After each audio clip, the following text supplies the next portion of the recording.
After God destroyed the earth in a massive flood, what remained was only a scattered image of what once was. This leads us to a question: what was life like before the flood? The story begins long ago, in a garden planted by the Creator himself.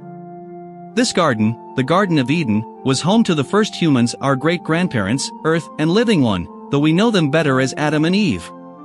Adam's duty was to keep the garden and tend to its plants, which provided every kind of fruit and vegetable they could desire. The animals were gentle and posed no threat. But everything changed when a serpent deceived Eve, leading to her and Adam's disobedience. As a result, they were banished from the Garden of Eden, which has been lost to humanity ever since. Adam and Eve relocated to a mountain and found refuge in a cave they named the Cave of Treasures. In time, Eve bore 2 sons, Cain and Abel, as well as 2 daughters, Awan and Asherah. However, tragedy struck when Cain killed Abel. Stricken with guilt, Cain left his family and journeyed to a land called Nod, meaning wandering. After Abel's death, Adam and Eve were blessed with another son, Seth. This marked the beginning of a division between humanity, the sons of Cain and the sons of Seth.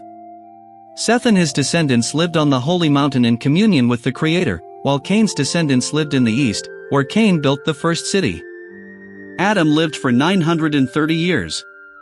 As his death approached, he commanded Seth to embalm his body and bury it in the Cave of Treasures. He also made Seth promise to keep his descendants separate from Cain's line. Seth ruled his people with purity and holiness. Their home was blessed with the presence of paradise above, where angels sang praises to the Creator. Inspired by this, Seth's descendants lived lives of purity, free from sin, anger, envy, or impure thoughts. The only oath they swore was by the holy blood of Abel. As Seth neared the end of his life, he passed leadership to his son, Enosh, reminding him to keep his people separate from the descendants of Cain. Enosh upheld this commandment and passed it to his son, Cainan, who in turn passed it to his son, Mahalalel. This tradition continued through the generations, with each leader instructing their descendants to avoid mingling with Cain's line. Jared, the next leader, guarded Adam's body and ruled with purity. But during his 500th year, the children of Seth broke their oath and descended to the cities of Cain. The cities of Cain were rife with sin. Idolatry was rampant, and fornication was shamelessly practiced. Men and women lived in utter depravity, defiling themselves in unimaginable ways. Satan had become the ruler of Cain's descendants, and their devilish music and laughter echoed all the way to the holy mountain, tempting the children of Seth. Despite warnings from Jared and Enoch, about 100 of Seth's descendants chose to descend to Cain's camp. They were captivated by the beauty of Cain's daughters, who were unashamedly naked. The sons of Seth, inflamed with lust, abandoned their holy ways and mingled with Cain's descendants. When some of the children of Seth tried to return to the mountain, they found it impossible. The rocks turned into flaming fire, barring their way. God no longer permitted them to ascend. As humanity multiplied, the daughters of men were beautiful, and the angels, referred to as the sons of God, lusted after them. Their leader, Semjaza, feared the consequences of their actions, but the other angels swore an oath to carry out their plan. In the days of Jared, 200 angels descended to Mount Hermon and chose wives for themselves. They taught humanity forbidden knowledge, charms, enchantments, the cutting of roots, and the use of plants. Their union with human women produced giants, enormous beings who consumed everything in their path. When resources ran out, these giants turned to devour mankind.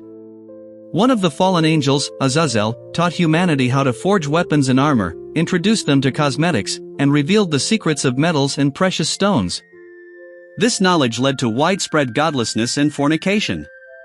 Other angels shared forbidden knowledge of astrology, enchantments, and the natural world, further corrupting humanity. The fallen angels also defiled animals, creating monstrous hybrids that sought only to destroy. As humanity suffered under this chaos, their cries reached heaven. Enoch, the seventh from Adam and a righteous man, confronted the fallen angels.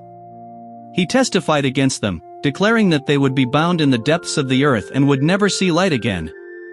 Meanwhile, Methuselah, Enoch's father, arranged a marriage for his son Lamech. Lamech's wife bore a son with a unique appearance. His body was white as snow, his hair was white as wool, and his eyes were beautiful. This child was Noah.